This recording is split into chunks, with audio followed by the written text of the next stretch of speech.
Buenos días, docente y compañeros. Mi grupo de trabajo está conformado por Gabriela Conde, Eric Gómez, Juan David Cetina. y quien les habla, María Alejandra Ceballos. A nuestro grupo nos correspondió explicar dos paquetes instruccionales. Vamos a iniciar con el primer paquete, el cual tiene como nombre asegurar la correcta identificación del paciente en procesos asistenciales.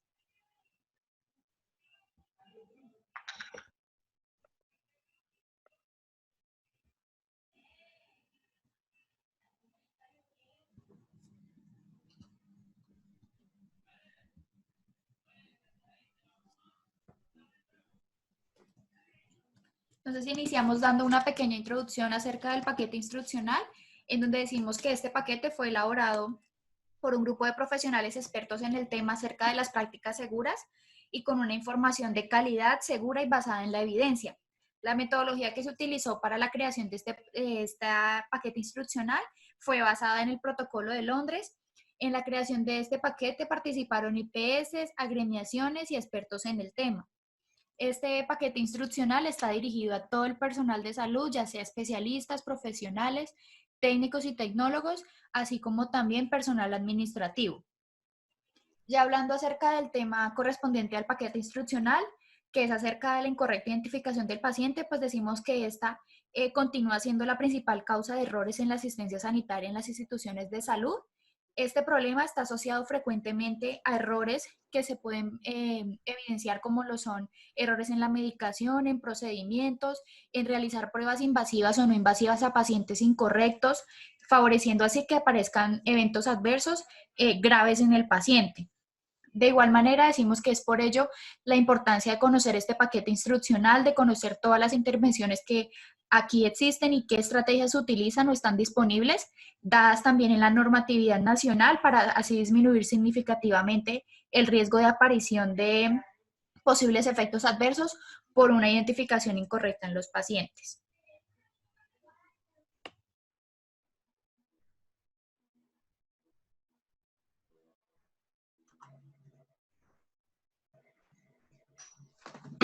Ahora procedimos a hablar de unos términos indispensables para conocer esta guía y familiarizarnos un poco más con ella. Iniciamos con identificación del paciente.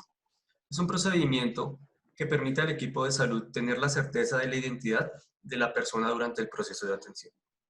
Verificación cruzada. Es un procedimiento mediante el cual el prestador de salud identifica a una persona determinada a través de dos mecanismos, como mínimo, verbal y a través del brazalete. ¿Cómo así? Tenemos la persona, en este caso vamos a llamarla, ejemplo, Juan David Cetina Parra. No solo le vamos a preguntar su nombre, sino que también vamos a verificar que en el brazalete y en el tablero de identificación del paciente coinciden estos datos. Además, si tenemos un familiar cerca, vamos a preguntarle, nunca induciendo a la persona que nos diga, usted sí se llama Juan David Cetina Parra, sino Juan David Cetina Parra, la persona nos va a contestar, ¿soy yo o no soy yo? Y pues sumado a ello, vamos a verificarlo con el brazalete de identificación, el cual es una pulsera, el cual nos ayuda a llevar un control y una seguridad para tener como tal unos datos previos del paciente, como lo van a ser fecha de nacimiento, número de identificación, el sexo, en algunos incluimos RH, entre otros datos.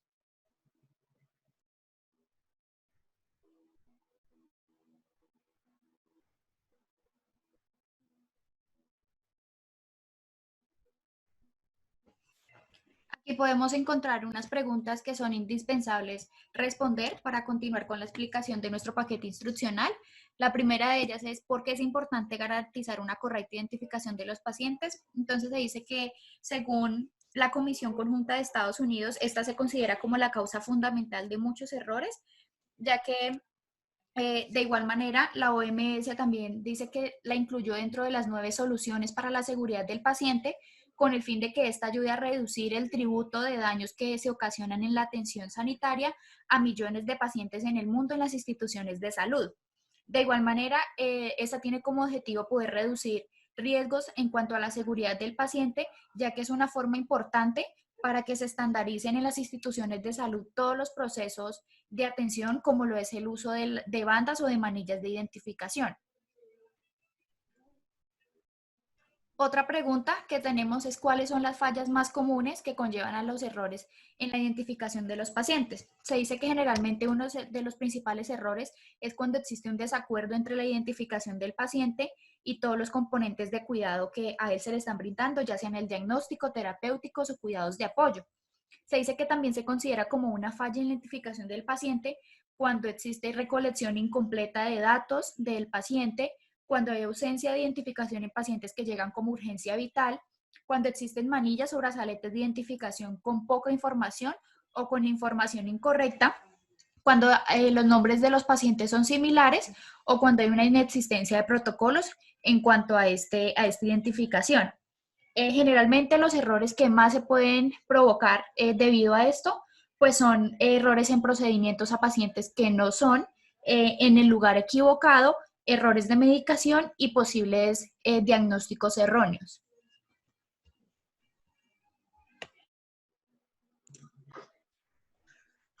¿Cuáles son las prácticas seguras más eficaces para evitar eventos adversos relacionados con la identificación del paciente?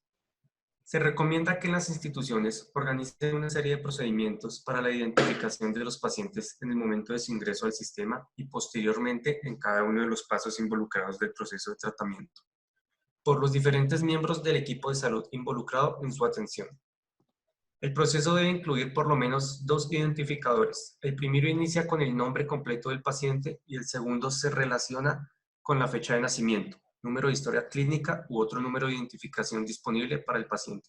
Asimismo, considerar especificidades para la adecuada identificación de pacientes con barreras de lenguaje u otras necesidades especiales. Aquí básicamente le estamos dando al paciente, vamos a tomar de 2 lugares. ¿Cómo así 2 lugares? Vamos a corroborar la información que el paciente nos va a brindar, como lo decíamos anteriormente, sabiendo si ese número de identificación es del paciente y si corresponde al nombre del paciente. Entonces, recomendamos identificar al recién nacido en presencia de la madre, mediante un brazalete con la siguiente información: nombre y documento de la madre, fecha y hora de nacimiento y género.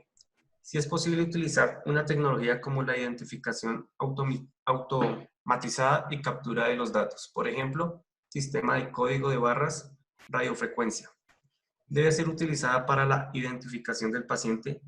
Las instituciones que utilicen este tipo de tecnologías automatizadas con captura de datos, deben tener previamente consideradas políticas, procedimientos y capacitación para que las situaciones que amenacen la seguridad del paciente utilizando sistemas de identificación automatizadas puedan ser evitadas.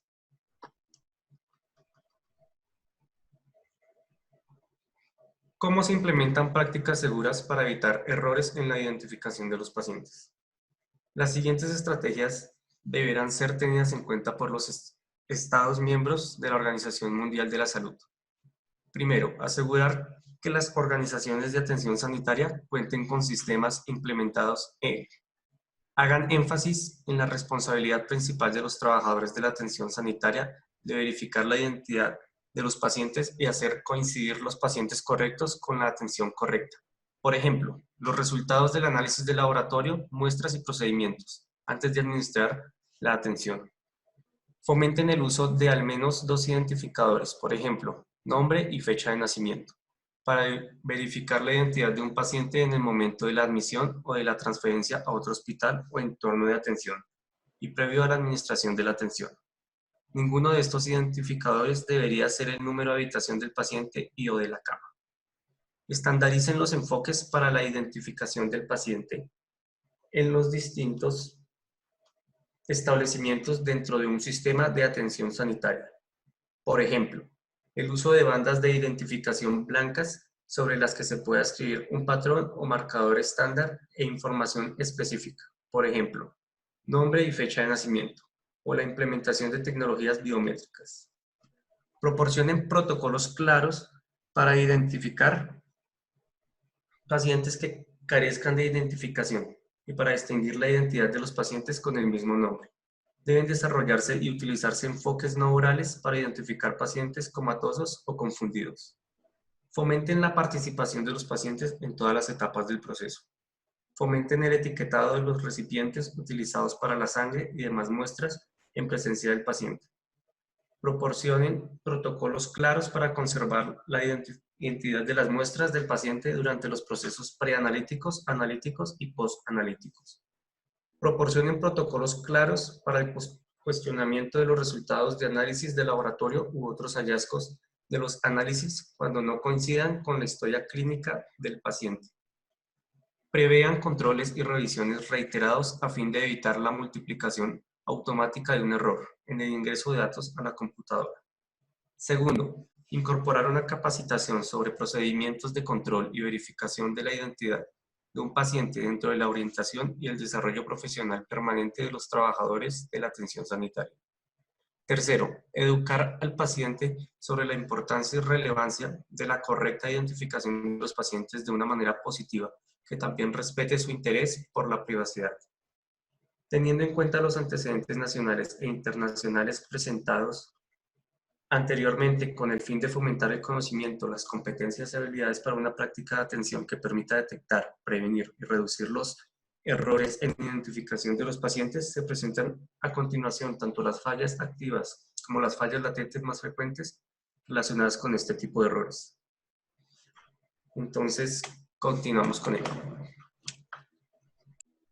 Bueno, vamos a realizar un análisis del protocolo de Londres, donde pues los factores que se encuentran aquí, que son pues los factores contributivos de organización y gerencia, paciente, tarea y tecnología, individuo, equipo y ambiente. Pues estos factores vienen acompañados también de unas barreras y defensas que son físicas, tecnológicas, administrativas, humanas y naturales. Entonces tenemos que para detener estas acciones hay unas prácticas seguras que serían pues las barreras y defensas y que estas están dentro de cada acción insegura o bueno, sí, dentro de cada acción para que no se conviertan próximamente pues en un evento adverso. Entonces tenemos 7 fallas activas y vamos a comenzar con la primera. La primera falla activa, donde su acción insegura, es la falla de identificación al ingreso del paciente. Bueno, ¿cómo va a ser la metodología de esto? Voy a comenzar explicando esta falla activa, pues como detallada. Se van a dar cuenta que el resto de las fallas activas van a estar subrayadas, que pues eso sería como lo más relevante de esta falla en la parte de factores contributivos y barreras administrativas y barreras y defensas, porque pues ya en varias ocasiones pues se repiten las fallas y se repiten los ítems, entonces es como para no repetir y repetir y repetir en cada falla. Comenzamos con la falla activa número 1, los factores contributivos en individuo. Entonces tenemos pues que en la falta de experiencia del personal asistencial que realiza el procedimiento. El personal asistencial que obvia este paso durante el proceso esperando realizar la identificación después de la atención inicial.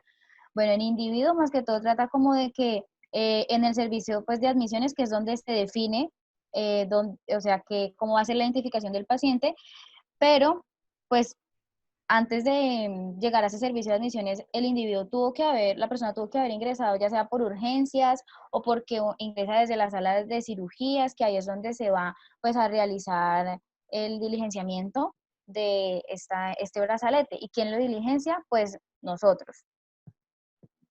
Para tener aquí en cuenta, en esta parte, no puede haber ningún paciente sin brazalete. Así esté o vaya a estar en observación menos de 24 horas o las horas que vaya a estar, tiene que estar con su brazalete de identificación. Tenemos en equipo la falta de supervisión en el desarrollo del procedimiento. Bueno, esto tiene que ver más que todo con que las entregas de turno quedan a medias, por así decirlo.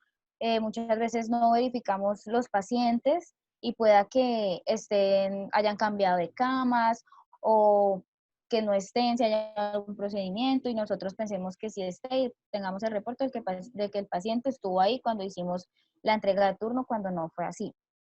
En tarea y tecnología, pues aquí más que todo es, por ejemplo, no contar con manillas o brazaletes en el lugar de recepción del paciente. Pues en tarea y tecnología, si no hay estos implementos, pues entonces el paciente no va a quedar bien identificado. En ambiente, la sobrecarga laboral, el exceso de pacientes asignados, esta falla se presenta en todas. La sobrecarga laboral es muy importante porque esto puede hacer que nosotros confundamos los pacientes porque tenemos pues muchas cosas en que pensar, muchas cosas que hacer, muchos procedimientos, muchos pacientes, entonces pueda que lleguemos a no verificar y confundir los pacientes. En el factor contributivo de paciente, pues habla más que todo sobre el estado mental. También tiene que ver con que si hay pacientes mayores de 60 años, pues estos olvidan generalmente las cosas y nos pueden dar datos erróneos. Y pues los niños no se saben muchas veces su nombre completo o pueden decir el nombre de otra persona. Entonces también verificar, como decía, la verificación cruzada, valga la redundancia. El uso de medicamentos que alteren el estado de lucidez, los problemas de comunicación del paciente, aparte de los que ya tiene como antecedentes, también aquí cuenta de que ingresa a la institución sin una identificación y en estado de inconsciencia, que pues va a ser algo muchísimo más difícil para poder pues saber quién es el paciente. Esta falla activa tiene sus barreras y defensas, que son las humanas. En resumen, las humanas trata de que pues para poder obtener una recolección adecuada se debe hacer una entrevista en el momento oportuno y en el momento que es. O sea, ¿cuál momento? El momento en el que ingresa a la institución. No se le puede haber realizado al paciente los procedimientos primero y luego ahí sí, después preguntar sus datos, bueno, obtenerlos y ahí ponerle el brazalete. ¿Por qué? Porque pues también es importante que el paciente tenga claridad en que es muy importante que él sepa que tener el brazalete desde el inicio es lo correcto. Pero muchas veces los pacientes dejan que nosotros hagamos estas cosas de realizar el procedimiento porque piensan que está bien y después sí poner la manilla de identificación. Pueda que en algún momento de desconcentración nosotros tengamos dos pacientes sin su brazalete sentados pues juntos y realicemos el procedimiento al paciente que no es pensando que ese era, que porque no tenía brazalete de identificación y no nos acordamos que habían dos sin brazalete de identificación. En las barreras administrativas, pues este tiene que ver también más que todo con la definición del número de pacientes por personal asistencial, que hace referencia a lo del cálculo de personal, y diseñar formatos de historia clínica que contengan los datos personales necesarios e indispensables para lograr una adecuada identificación. En tecnologías, pues la falta de herramientas de tecnologías, como lo decía arriba, si no hay, pues el paciente no va a quedar bien identificado. Y en las físicas, manillas o brazaletes de identificación, que esas manillas también deben ser de un material suave y resistente al agua, como las manillas que utilizamos para entrar a algún parque de diversiones o cosas así. Tenemos una segunda falla, que su acción insegura es procesos de captura de datos incompletos, de mala calidad o equivocados. Entonces, básicamente se repiten las mismas fallas de equipo, ambiente, tarea y tecnología y paciente. Y en individuo, pues trata más que todo por, como dice el personal asistencial, con dificultades para la recolección de los datos, donde el personal muchas veces escribe los datos y no se entiende su letra o no saben cómo llenar la manilla, no saben qué datos van, no saben, pues, o utilizan lapiceros de colores que pues queda claro que debe ser de tinta negra, ya sea pues un lapicero o este Sharpie de una punta muy delgada.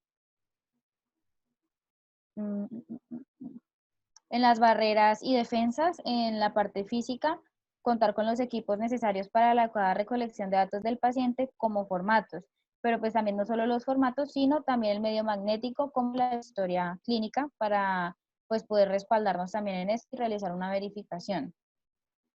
En las causas naturales, asegurar un ambiente adecuado para la recolección de datos inicial, pues no solo asegurar el ambiente como en su medio físico, sino también en cómo el paciente se siente como con nosotros y pues esto hace también que se termine de crear un ambiente, siendo también importante tener un buen lenguaje verbal y no verbal.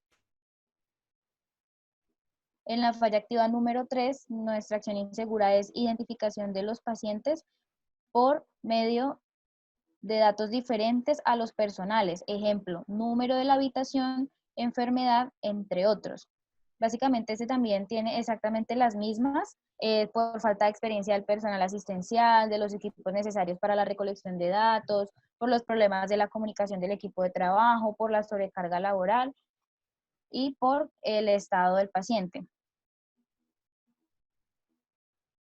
En las barreras y defensas tenemos en las humanas, pues si hacemos, por ahí recordéis como nuestro compañero Eric decía, que nos dio a definir, que es la verificación cruzada, que pues es donde el personal asistencial identifica al paciente mediante manera verbal y también a través del brazalete, pues verificando la información. En las barreras físicas, contar con los medios de identificación como manillas y brazaletes, pero aparte de esto también los identificadores en la habitación y camilla del paciente, como es el tablero de identificación.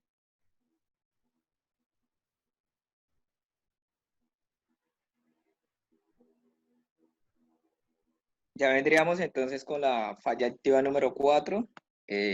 Hay que recalcar que, como decía Gabriela, lo que está subrayado es lo que no se repite, lo que está subrayado de amarillo es lo que no se repite porque lo que se repite, pues ahí está, y lo que está subrayado de amarillo es lo que no se ha dicho en cada una de estas fallas activas. Entonces tenemos aquí también una acción insegura, que es la ausencia de manillas de identificación. Tenemos también igual factores contributivos, barreras y defensas, que lo que estas barreras y defensas buscan finalmente es que no ocurra ese evento adverso.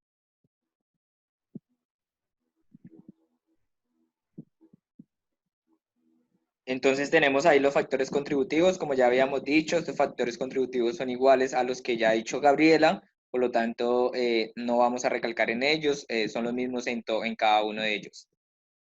Ya cuando hablamos de las barreras y defensas, hablamos de las humanas, que es colocar a todos los pacientes al ingreso de la institución la manilla o brazalete de identificación. Esto generalmente lo va a hacer el orientador, lo va a hacer el celador cuando se encuentra en la entrada, que es quien está encargado muchas veces de colocar esta manilla de identificación, para así poder, digamos, saber identificar al paciente. Tenemos las administrativas, que es definir una política clara acerca de la compra y aprovisionamiento de manillas de identificación, porque puede ser que la IPS no tenga una política clara acerca de la compra de esas manillas y simplemente no hayan, y porque no hay, entonces puede ocurrir un evento adverso. Y ya las físicas, pues ya se dijeron, que es contar con los medios de identificación y las manillas necesarias. Ya en la falla activa número 5, hablamos también de otra acción insegura, que es traslado y movimiento del paciente sin brazalete adecuado o adecuado proceso de identificación, es decir, se traslada al paciente o se hace un movimiento sin tener la identificación adecuada a través del brazalete. Ya en los factores contributivos, hacer énfasis en la tarea de tecnología, que nos habla acerca de la falta de procedimientos claros de identificación durante el traslado del paciente. Entonces no hay un procedimiento claro para poder trasladar a ese paciente y para poder identificarlo como tal. En el equipo de ese factor contributivo es la falta de supervisión en desarrollo del traslado, errores de remisión entre servicios. Entonces no hay una supervisión de ese proceso de identificación en ese traslado. También tenemos la falta de comunicación entre las personas que entregan y reciben un paciente desde o hacia un diferente servicio. Entonces llega el paciente ahí, lo dejan, no dicen cuál es su identificación, por qué es su remisión, etcétera, etcétera. Y muchas veces lo único que se pasan son documentos que pueden ser confundidos con otros. Y entonces ahí es donde viene ya el problema con los eventos adversos. Sigamos. Tenemos también barras y defensas. En las humanas tenemos realizar identificación cruzada al momento del traslado del paciente. Ya sabemos que la identificación cruzada viene siendo aquella que se va a hacer de forma verbal y se va a corroborar con un dato que se tenga del paciente, puede ser con la manilla o el brazalete. Ya como tal, vamos a tener la falla activa número 6. En ella vamos a tener una acción insegura, igual que en las otras, el mismo esquema. Esa acción insegura es falla en la identificación al ingreso del paciente en una urgencia vital. Entonces tenemos factores contributivos, hacemos énfasis en el paciente, en la ausencia de documentación o acompañante que facilite los datos de identificación. Entonces, por ejemplo, ahí podemos tener a esa persona que es de avanzada edad, que está en un estado, digámoslo así, de un estado mental que no es el mejor y pues va a dificultar un poco esa identificación y de repeso no viene acompañado. Entonces, ahí es donde no se va a dar una correcta identificación de ese paciente. Las barreras y defensas, hacer énfasis en las naturales, que es la separación de ambientes para pacientes con el mismo nombre. Porque se puede confundir el paciente que tiene un mismo nombre, que también es una de las, digamos, una de las fallas que más ocurre durante la atención en salud, que porque un paciente tiene, son parecidos los nombres, entonces se confunden, entonces por eso se busca en una barrera de una defensa separar de ambiente a dos pacientes que tengan el mismo nombre.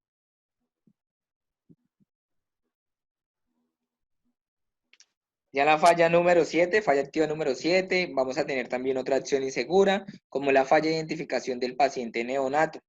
Ya Eric nos decía anteriormente cómo es esa identificación de ese paciente neonato. Ahí vamos a tener los factores contributivos que son los mismos.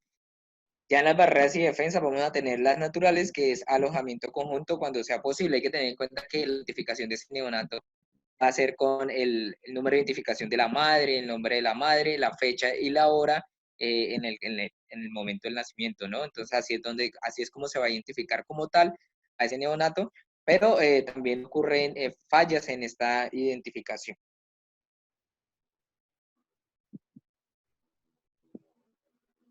Para añadir aquí y complementar con Seti, quiero decir que cuando vamos a identificar este neonato, siempre vamos a poner pues como el número de registro de la madre y antes de él vamos a poner el número del bebé que acaba de nacer. Ejemplo, si es el primer bebé que tiene, vamos a poner 1 guión y el número de identificación de la madre. Si es el segundo bebé que tiene, entonces 2 guión y el número de identificación de la madre.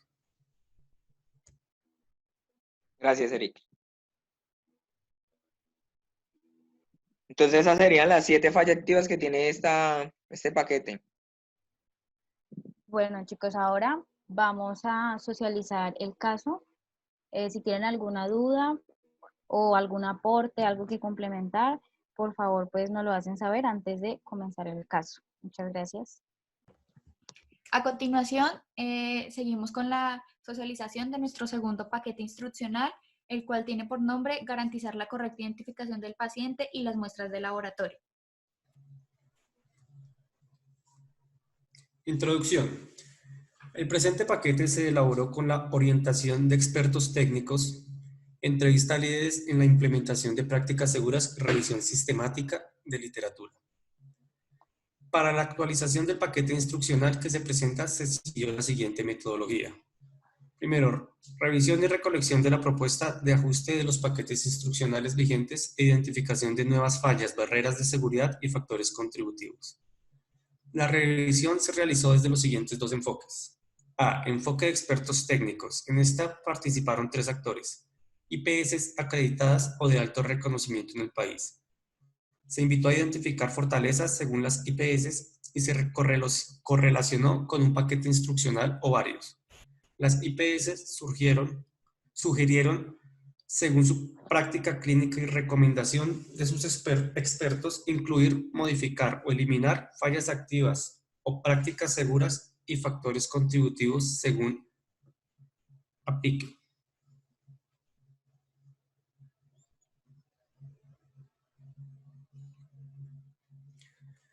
Agremiaciones. Se invitó a las agremiaciones como expertos técnicos en el tema para la retroalimentación en la inclusión, eliminación o modificación de fallas activas, prácticas seguras y factores contributivos de los paquetes aplicables a cada agremiación. Experto técnico. Dentro del equipo de la unión temporal se encuentra con un experto técnico con especialidad en el tema relacionado al paquete y amplia trayectoria clínica. Este experto, según su experiencia clínica, realizó recomendaciones en la inclusión, eliminación o modificación de fallas activas, prácticas seguras y factores contributivos de los paquetes aplicables a su experticia clínica. B. Revisión sistemática de la literatura, que a su vez se realizó con 2 enfoques. Validación de las recomendaciones de los expertos y de lo ya existente. La Unión Temporal cuenta con un equipo de epidemiólogos con amplia experiencia en revisión de literatura. Una vez finalizada la etapa de revisión, se realizó consolidación de todas las fallas activas o prácticas seguras, factores contributivos y barreras de seguridad sugeridos por los diferentes actores como expertos técnicos más los que contienen los actuales paquetes, y se aplicó una matriz de priorización en donde los criterios fueron: en fallas activas o acciones inseguras, se priorizaron para búsqueda de soportes bibliográficos las fallas activas o acciones inseguras que requieran soporte.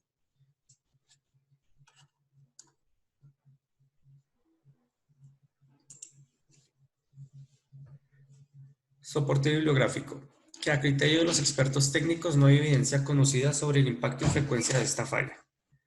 Como resultado de este ejercicio se eligieron preguntas PICOT para calificar de la evidencia de los artículos que soportan la barrera de seguridad y falla activa. PICOT es una sigla en donde P significa población, la I significa intervención, la C significa comparación y outcome, desenlace, y la T significa el tiempo al que se evalúa el desenlace. Esta metodología permite construir preguntas de fácil respuesta que facilitan la búsqueda de literatura en diferentes bases de datos.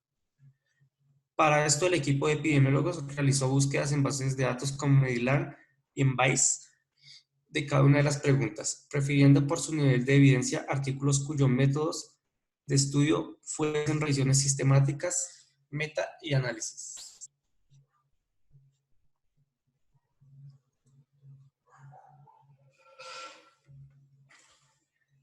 2. Búsqueda de recomendaciones en la literatura. Dentro de las preguntas se incluyeron las búsquedas de las fallas más comunes y del mayor impacto para cada tema y las prácticas seguras más comunes de mayor impacto. El presente paquete instruccional motiva al lector a identificar los errores más comunes de alto impacto, fallas de la atención, sus factores contributivos, las barreras o prácticas seguras a implementar para evitar su expresión en forma de daños a la salud, así como los mecanismos de monitoreo y medición de las prácticas seguras sugeridas. Con esto proseguimos ya con las palabras claves y el glosario que encontramos en esta práctica, en esta guía.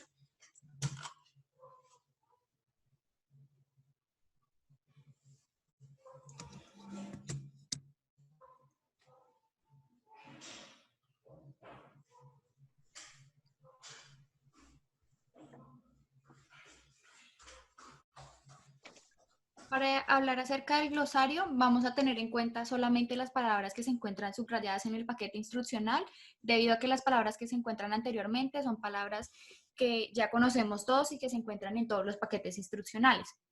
Dentro de este paquete, las palabras importantes que tenemos, una de ellas es error, que se considera es el hecho de no llevar a cabo alguna acción prevista según lo pretendía o de aplicar un plan incorrecto. Esos errores se pueden manifestar de manera error por omisión, que es el error en que al no hacerlo correcto, se manifiesta al no hacerlo correcto, y el error por comisión, que se puede manifestar cuando se hace algo erróneo. Tenemos el error de diagnóstico, el cual se dice que es un diagnóstico que se va a perder, que está mal, y según lo detectado, pues va a ser por medio de una prueba definitiva que se va a hacer posteriormente. Tenemos la verificación cruzada, que es el procedimiento mediante el cual el prestador de salud va a identificar a una persona determinada, como lo es el paciente en este caso, a través de dos mecanismos. Dentro de ellos podemos encontrar un ejemplo como lo es por medio verbal y a través del brazalete con el que cuente el paciente. Tenemos el fallo en el sistema, que así rapidito es una situación en la que se encuentra pues un sistema formado por dispositivos o por personas o por la infraestructura de una organización y que pues en su momento dejó de cumplir su función. Y pues como dice la definición, estos pueden ser latentes o evidentes. Tenemos el sistema de información clínica, que pues este ya es un componente de un sistema de información de la atención sanitaria ideado para fundamentar la prestación de la asistencia a los pacientes. Que pues esto, ¿qué quiere decir? Que pues consiste en un programa de cómputo que se da en todos los hospitales, donde se permite integrar todos los factores que inciden dentro del sistema sanitario, llevando pues un control de todos los servicios prestados a los pacientes, como pues dice la guía, lo que incluye las comunicaciones de prescripciones, la notificación de los resultados, la planificación de la atención y la documentación clínica. Tenemos una fase preanalítica, que pues debe quedar aquí claro que la fase preanalítica es la etapa previa a la realización de un análisis de laboratorio, que abarca desde que el médico de asistencia llena esta solicitud de análisis hasta que la muestra llega al puesto de trabajo, pues donde se va a analizar, donde incluye la preparación del paciente, la toma o la recolección de las muestras, el procesamiento, la conservación y pues termina cuando comienza el proceso analítico. Pues para ir como adelantando así el tema, en esta fase preanalítica es donde se sucede el mayor número de errores.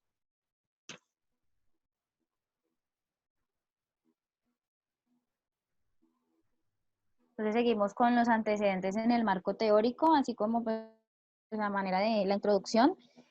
Para tener una práctica segura es toda aquella que pues, se debe realizar con la mayor evidencia existente, donde esté orientada a prevenir, a minimizar e incluso eliminar efectos adversos que se pueden originar pues, por un error ya sea mínimo, que pues este error mínimo puede también tener un impacto muy negativo en el paciente.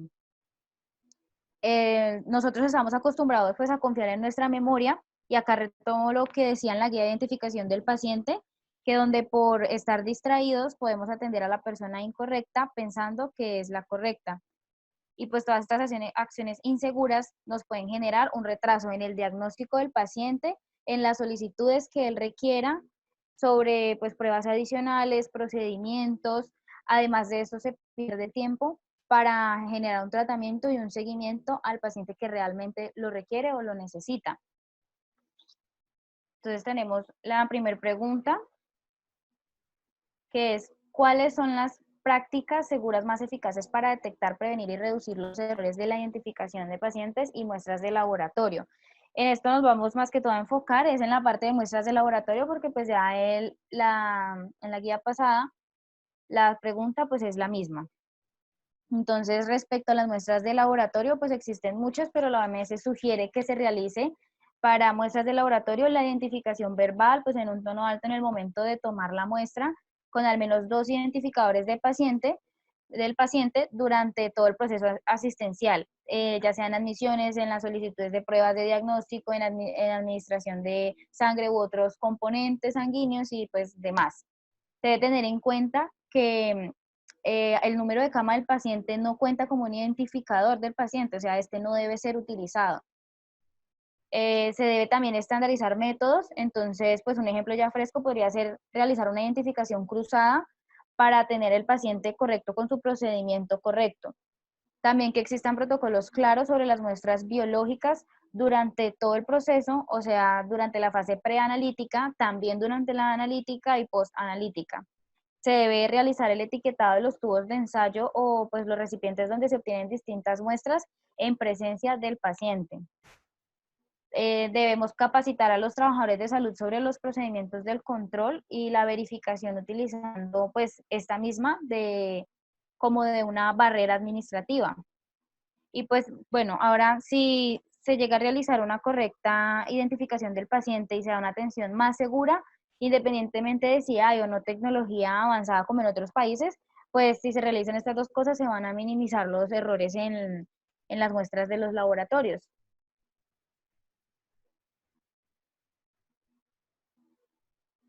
Tenemos una segunda pregunta, que es ¿por qué es importante detectar, prevenir y reducir los errores asociados a la identificación de pacientes y muestras de laboratorio? Pues porque dichos errores también suponen como un área de gran relevancia en la seguridad del paciente. Tiene también una alta probabilidad de poder provocar un evento adverso ante pues el riesgo de su incorrecta interpretación, ya sea por parte pues del personal, ¿no? Aquí dice que la identificación correcta se debe manejar como una actividad asistencial prioritaria en la seguridad del paciente. También en el laboratorio clínico, donde pues la mejor estrategia que vamos a utilizar es considerar que el proceso de identificación del paciente y las muestras pues sean de una manera integral, entendiendo y desarrollando los protocolos, los procedimientos adecuados y orientados para poder pues optimizar la seguridad del paciente en todas y cada una de sus fases, que son pues la preanalítica, analítica y postanalítica. Ya siguiendo, vamos con la tercera pregunta, que nos dice lo siguiente: ¿cuáles son las fallas activas o las acciones inseguras más comunes relacionadas con los errores en la identificación de muestras de laboratorio? Entonces vamos a tener que estas fallas activas van a ser la falta de protocolos estandarizados que nos digan cómo va a ser la identificación de las muestras de laboratorio, cómo va a ser el ingreso y la remisión de esas muestras.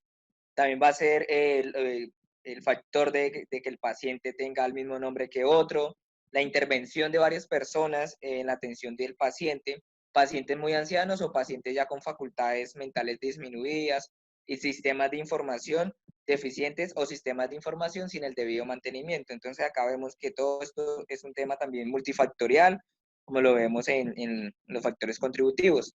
La cuarta pregunta es: en el laboratorio clínico, ¿cuáles son las fallas más comunes en la atención a pacientes relacionados con eventos adversos?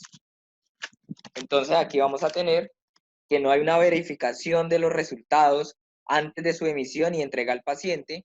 Vamos a ver que hay una falta de verificación de esos datos demográficos de ese paciente y una marcación de esos tubos sin la verificación de los datos. Esto quiere decir que, como decía Gabriela, hay fallas en la fase preanalítica, analítica y posanalítica. Entonces, sobre todo cuando se hace la marca de los tubos sin verificar esos datos de ese paciente, sino que digamos, va y se toma una muestra y después de que se toma la muestra le coloca el nombre, pero tal vez se le olvidó de quién era.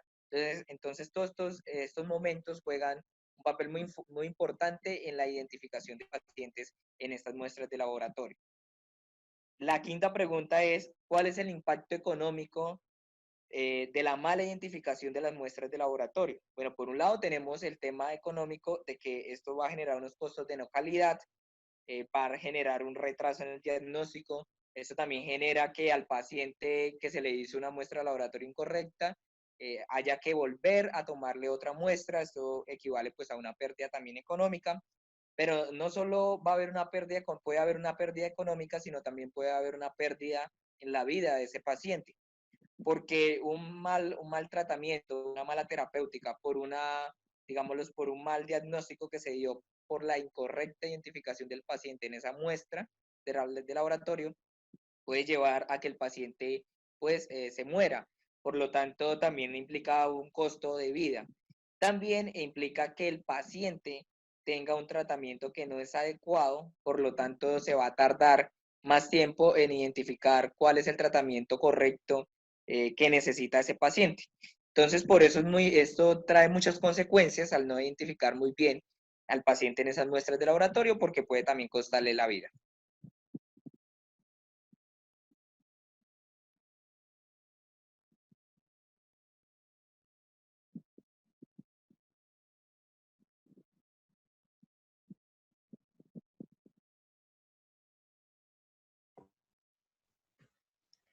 Bueno, a continuación vamos a iniciar con la explicación del análisis de causas de fallas en acción según el Protocolo de Londres. La estrategia que vamos a utilizar es la misma que utilizamos con el primer paquete instruccional.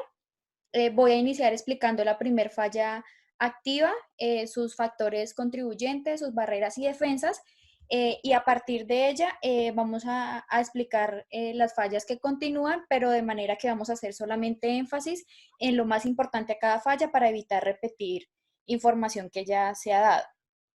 Entonces iniciamos con la primera falla activa, que su acción insegura es la muestra mal identificada o sin identificar. Dentro de los factores contributivos que encontramos en esta falla en cuanto a la organización y gerencia, pues encontramos que la institución no cuenta con unas políticas claras para que se haga una correcta elaboración o una adopción de estos protocolos, que no se le haya dado un correcto mantenimiento a las impresoras que se encargan de las etiquetas y de los sistemas de información de las muestras, que no se cuenten con programas de inducción al personal que está tanto temporal como personal flotante en la institución, que no se implementen las rondas de seguridad en los cuales permita verificar correctamente la identificación del paciente y el buen funcionamiento de todos los dispositivos que se necesitan para el análisis de las muestras, que haya una débil implementación del sistema de información en estas instituciones, que no se cuenten con programas de capacitación al personal que va a estar encargado de el análisis de las pruebas, que hayan irregularidades en los suministros que tienen que ver con el etiquetado de las muestras, que hayan pocos o escasos recursos para el funcionamiento de este análisis y una insuficiente investigación.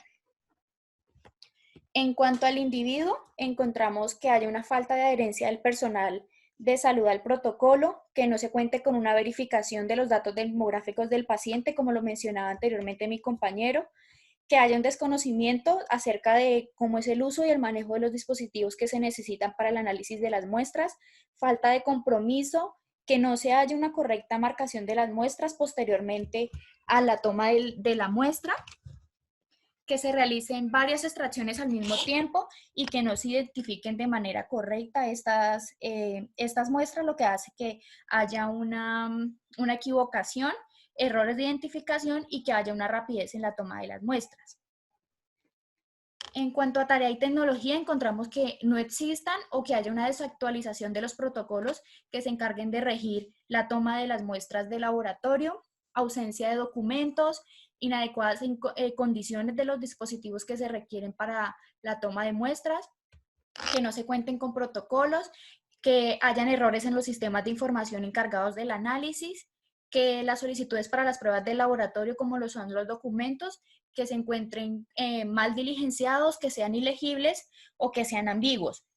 Que haya una carencia de formularios para la solicitud de la prueba de laboratorios o sean mal diligenciados, que los tubos que se usan, que fueron previamente etiquetados para otros pacientes, pues no se utilizaron y quedaron por ahí al aire, que se pueden provocar equivocaciones, y que las remanentes de etiquetas marcadas que son impresas con anterioridad no sean destruidas cuando el paciente se le tome la muestra.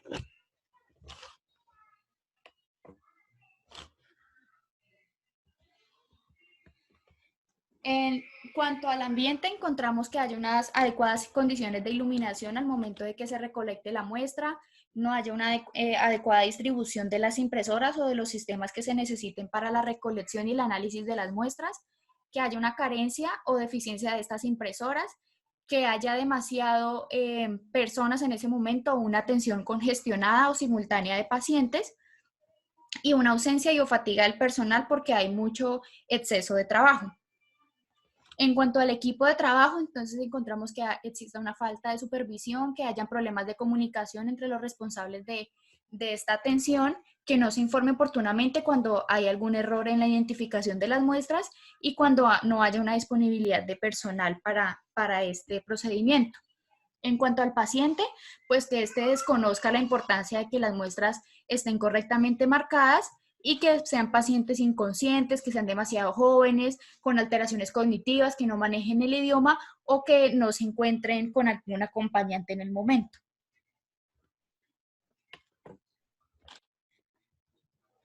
En cuanto a las barreras y defensas, encontramos, como lo mencionaba anteriormente, pues es que haya un correcto diseño o que los protocolos de la institución se encuentren actualizados, que haya una estandarización de ese proceso de identificación, porque es importante que se manejen, en este caso, las listas de chequeo, que se cuenten con realizarles inducción al personal que llegue nuevo a la institución, que se realice correctamente la entrada de recolección de datos del paciente y de las muestras que se quieren solicitar, que se evalúe periódicamente o se haga una auditoría a la adherencia que tiene el personal encargado de esto al protocolo de identificación del paciente. Que se realice una vigilancia activa del grupo, se realicen actividades encaminadas a tomar conciencia de la importancia de identificar correctamente las muestras y de igual manera definir acciones sistemáticas para garantizar que se identifique de manera correcta las muestras. También deben existir programas de educación para prevenir fallas en la identificación de muestras, contar con personal capacitado que sepa del uso y del manejo de los instrumentos tecnológicos necesitados, incluir insumos como lo son el etiquetado de las muestras para que sea pues prioridad el uso de estos, definirle las responsabilidades a todo el personal y registrarlas en las descripciones de puestos y calificaciones en los registros de educación y de formación. Hacer énfasis en la responsabilidad principal de los trabajadores acerca de la importancia del manejo, correcto manejo de las muestras y de la identificación de estas. Y fomentar en los trabajadores la capacidad para controlar y verificar su propio trabajo para que se esté haciendo de manera correcta.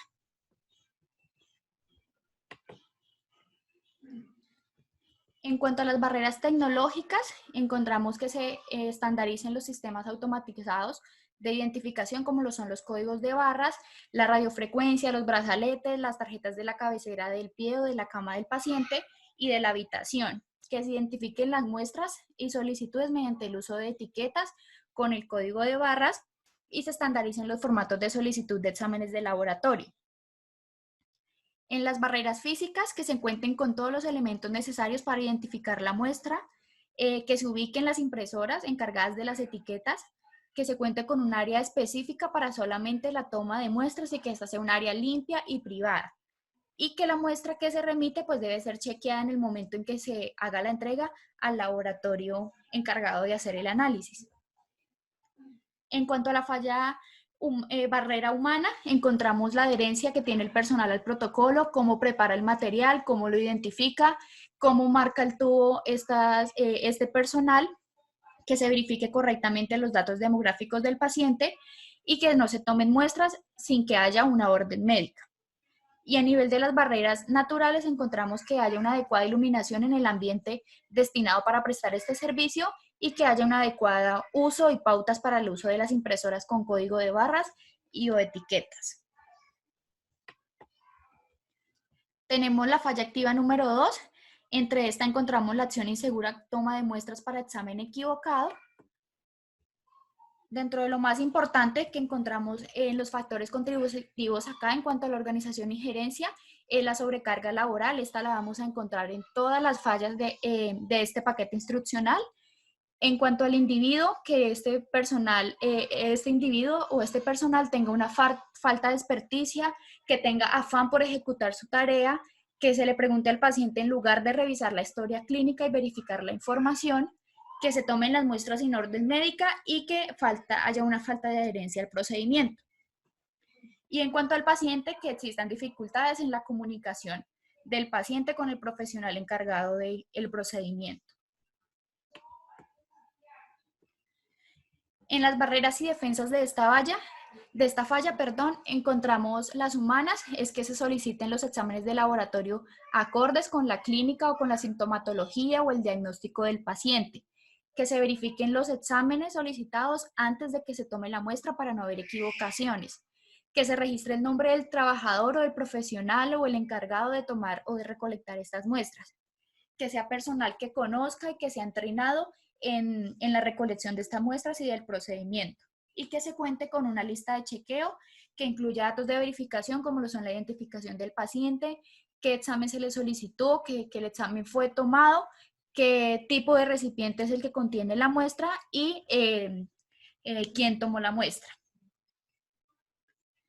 En cuanto a las fallas tecnológicas, encontramos pues que se dispongan de todos los recursos y los elementos electrónicos necesarios para tomar la muestra y para la solicitud y para la recolección de la muestra.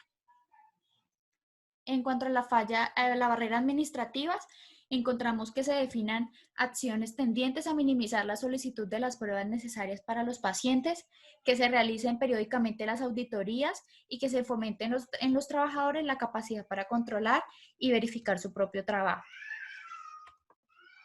La tercera falla que tenemos, la acción insegura, es toma de muestras al paciente equivocado. Dentro de los factores contributivos que tenemos importantes en esta falla están los del individuo, como es que sea personal no idóneo, el encargado de recoger esta muestra, que no conozca el procedimiento y que no haya un informe oportuno cuando se evidencia algún error o algún problema en la toma de estas muestras. En cuanto a tarea y tecnología, que haya un deficiente control de la solicitud médica y no se verifique que haya sido el examen o la muestra solicitada por el personal médico. En cuanto al ambiente, que sean inadecuados espacios en áreas de toma de muestras. En cuanto a las barreras y defensas, entonces en las humanas encontramos que la identificación de los pacientes sea de la manera adecuada, que se verifique y que se le haga un seguimiento y que se registre el nombre del trabajador o la persona encargada de la recolección de la muestra. En las administrativas, que se realice un correcto ingreso del paciente y de la muestra al sistema de información que se va a encargar de analizar la muestra y esta se haga de manera aleatoria para verificar si los datos fueron dados correctamente. Otra es que se dispongan de protocolos claros para el cuestionamiento de los resultados de análisis de laboratorio y de igual manera hallazgos en los análisis cuando no coincidan con la historia clínica del paciente.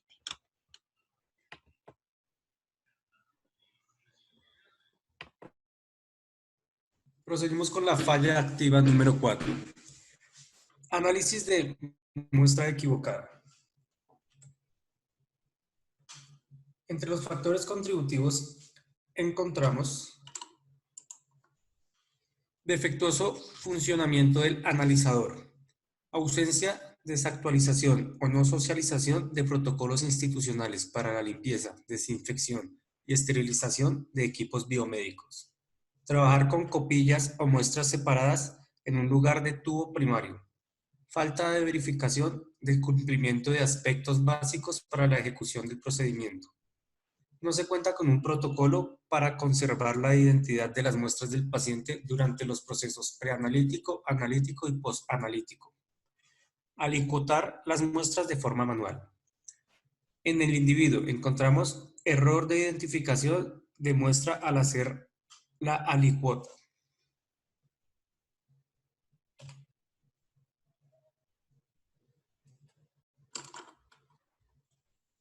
En las administrativas encontramos disponer de protocolos claros para el cuestionamiento de los resultados de análisis de laboratorio u otros hallazgos de los análisis, cuando no coincidan con la historia clínica del paciente. Humanas. Detección de la muestra mal identificada. Realizar verificación cruzada entre la identificación que tiene el tubo y la identificación que figura en su etiqueta, cuando la muestra es tomada en otra parte diferente al laboratorio. Y siempre llenar la lista de chequeo. Físicas. La muestra a ser remitida debe ser chequeada en el momento de su entrega, confirmando su identificación.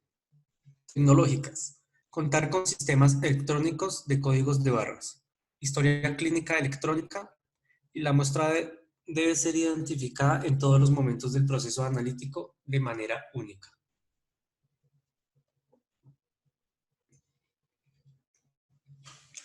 Proseguimos con la falla activa número 5. La acción insegura, errores en la entrega de resultados.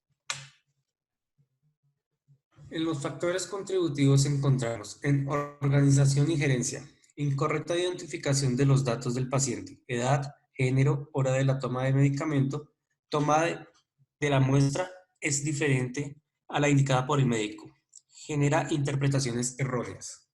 Individuo.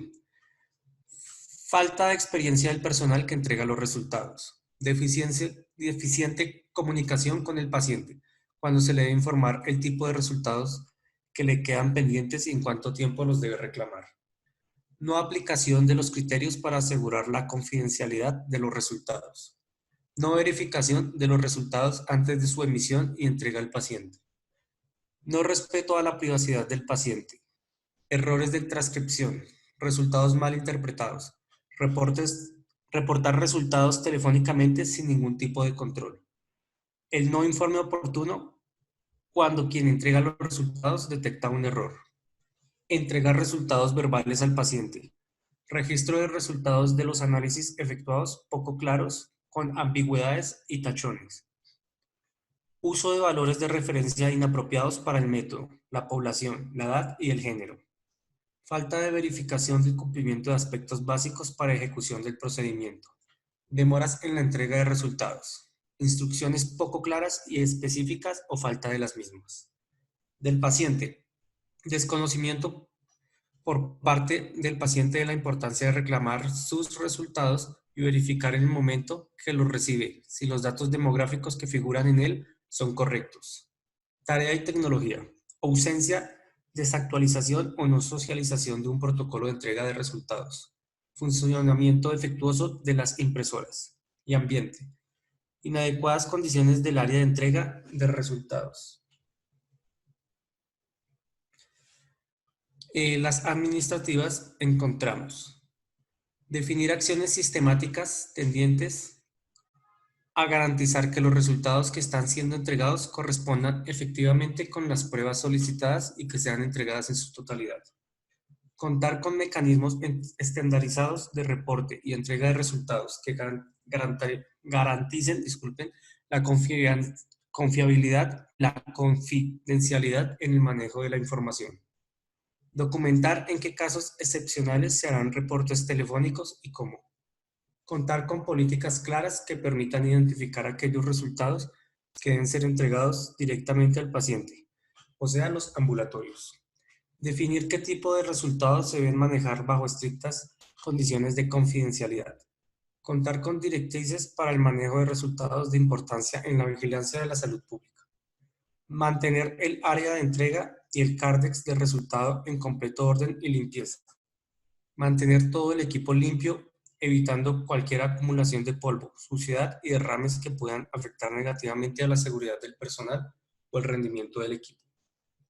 Asegurar que los informes de análisis solo se entreguen a las personas autorizadas para ello y se establezcan las instrucciones apropiadas para la comunicación de los resultados directamente a los pacientes cuando proceda.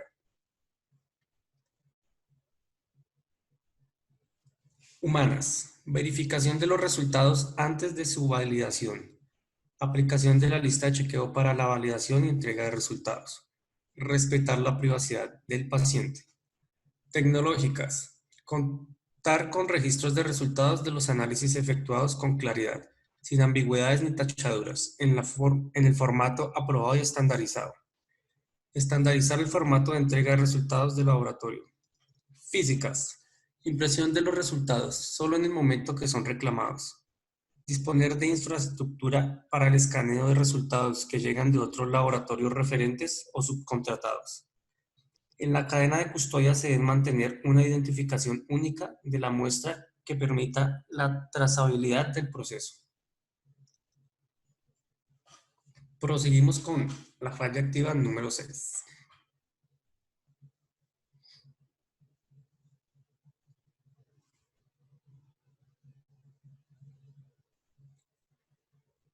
La acción insegura. Solicitud u orden de laboratorio mal diligenciada. Factores contributivos. Organización y gerencia. Inadecuado plan de mantenimiento del sistema de información. No contar con mecanismos de comunicación entre el remitente de la orden y el laboratorio. Irregularidades con la consecución de suministros para la solicitud de la prueba. Tarea y tecnología. Ausencia, desactualización o no socialización de un protocolo para la solicitud de órdenes de laboratorio. Inadecuadas condiciones de los dispositivos o cantidad insuficiente necesaria para la solicitud. Contar con protocolos poco claros para identificar pacientes que carecen de identificación. No contar con historia clínica electrónica. Del paciente. Pacientes inconsistentes, demasiado jóvenes, con alteración cognitiva. No hablan el idioma del país, nombre del paciente difícil de escribir y nunca tienen acompañante o vienen sin el mismo. Individuo. Desconocimiento acerca de los criterios para realizar la solicitud. Proseguimos ahora con barreras y defensas. En ellas encontramos las humanas. Comunicación con el laboratorio frente a cualquier inquietud para la solicitud. Físicas. Contar con los suficientes formularios para la petición. Y tecnológicas. Implementar y estandarizar la solicitud electrónica. Destrucción de la solicitud cuando se ha detectado un error realizando una nueva.